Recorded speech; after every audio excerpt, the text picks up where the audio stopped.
Hiya, it's Jenny Lynn from the Open Mind Therapist, and one of the other things I wanted to mention about recovering from chronic fatigue, because there are many different aspects and you need to cherry pick from what I'm talking to you about to fit this into your regime, whatever it is you're using to recover.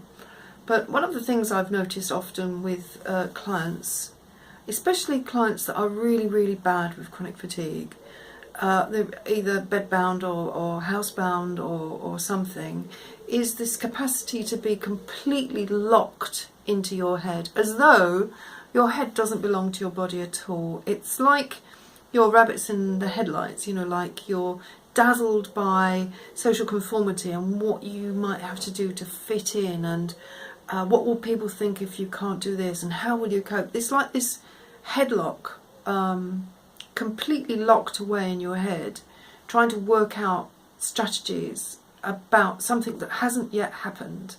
Usually these things are fears and anxieties that haven't even happened and are probably pretty unlikely to happen, and there's no evidence that they will ever have happened in the past, but nevertheless you're still consumed with this head work. And while you're doing that with your head, clearly your body is almost like a slave to your head. I mean, it's not in any way, shape or form taking part in the process. If your body's tired, your head's saying, no, we can't have that. If your body's not feeling good, your head judges it for it. You know, what will people think? Who will you be letting down? What will happen if you can't do this? What will happen in the future if this, that and the other? It just goes on and on. You know, this idea that you can fix it all by thinking has got to change. So basically we need to move from the head and into the body. We need to stop dwelling on things we can't fix or things we can't affect. And some of those things, you know, sometimes you've put fears on top of fears. There's literally layers and layers and layers of fears. So one of the ways I work with this is with a kind of a meditation, and I get you to look at the first obstacle. So what is the first thing that comes to mind when you think about, say, doing anything for yourself, like going to the shops? I'll never get there, might be, you know, I'll be so tired at the end of it I can't do anything.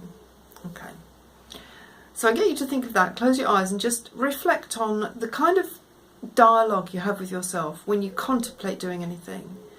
And then you want to ask yourself the question, what if that isn't how it is and I could do these things? And that kind of just removes the first hurdle to anything that might be standing in your way. So it's pure fantasy. I'm not asking you to actually go out and do it and therefore exhaust yourself. I'm saying just imagine for a moment what it would be like if you didn't have that thought. What if that weren't true?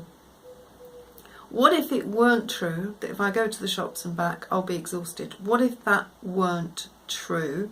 And what if that thought didn't even occur to you? What would you feel like? And then you keep trying to peel off the next layer. Well, if I, you know, and you do this in a silent meditation. So for example, the next layer might be, yeah, but I would never get, that would never be how I could be. You know, I could never do that. So look at the choice of words, never. Did you do it once before? Yes, I used to do it. Okay, and what were you thinking about when you used to do it? Well, probably nothing like this. Okay, so you've done it before. Yes. You see what I'm saying? So you just keep pulling back the layers, and then you say, well, okay, so I can do it. I've done it before. So the word never is not true. This is a bit of CBT in many ways, but it's also mindfulness meditation. The word never is not true. You have done it before. You could do it again, but at the moment you can't. So you need to modify the way you think of yourself. I can't do it at the moment, but there will come a time when I can. Okay, interesting. And basically you need to keep pulling back the layers on your blocks and your fears. what I think you'll come to, as most people do after this process, is the fear of,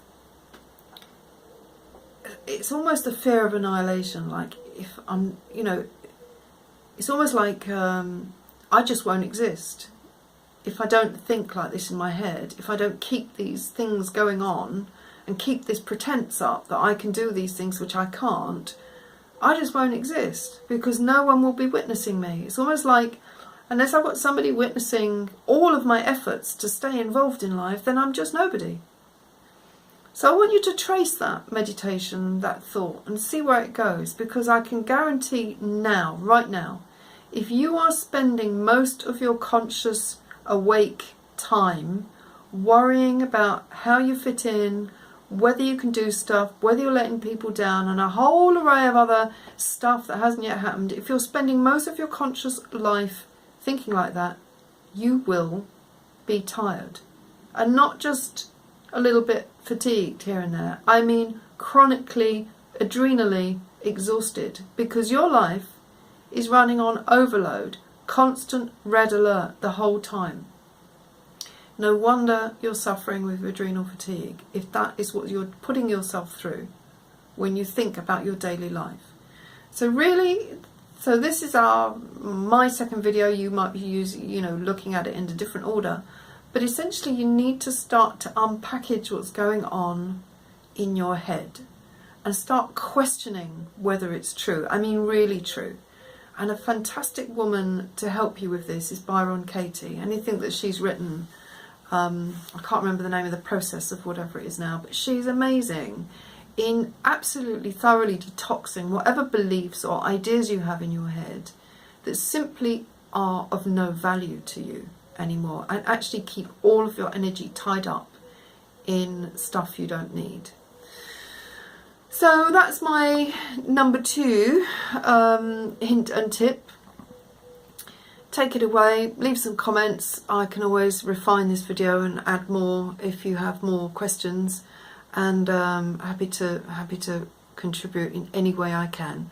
As I say, I've been working with chronic fatigue for many years, and it is in many different guises that people suffer, and in many different ways. So, you know, these aren't all of your answers, but there will be snippets in here that will be really good for you.